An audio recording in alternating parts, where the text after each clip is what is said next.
សួស្តីអ្នកទាំងអស់គ្នា Welcome to my blog ហើយយ៉ាងណាចង់មកធ្វើវីដេអូបង្ហាញពីតំណែងនៅលើ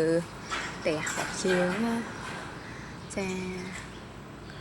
លើកមុនបង្ហាញពីបេងប៉ោះមានបេងប៉ោះវាដើមធំជាងផ្កាតែផ្លែទូចមែនតើវាអត់សូវល្អនេះគ្នាប៉ុណ្ណឹងបានធំអស់ប៉ុណ្្នឹងហើយ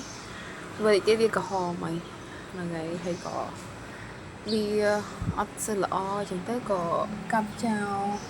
ផ្លែច្រើនតែវាផ្លែតប៉ុណ្្នឹងទេផ្កាដោយសារផ្កាច្រើនเนาะ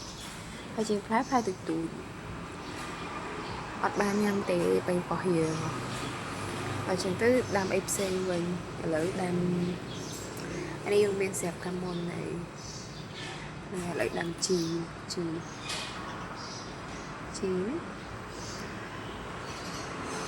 កុំអីដាំបន្លែដាំស្ពៃដាំអីតែដោយសារតែពេលដាំទៅវាសាត់មកស៊ីសាត់មកដល់ពេលទៅដាំលាស់ធំបន្តិចទៅវាស៊ីអស់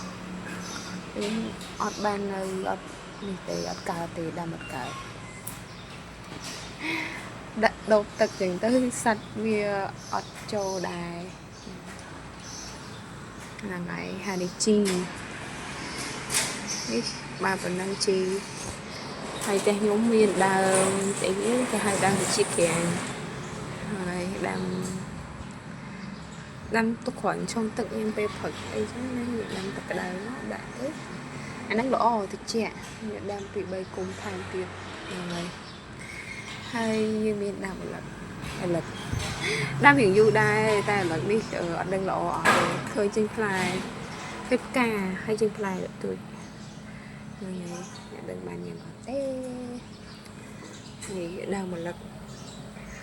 ចិត្តញ៉ាំម្លឹកចេះយកគ្រាប់មកដាំទៅហើយ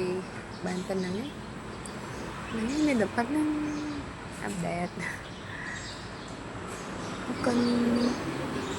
See you next time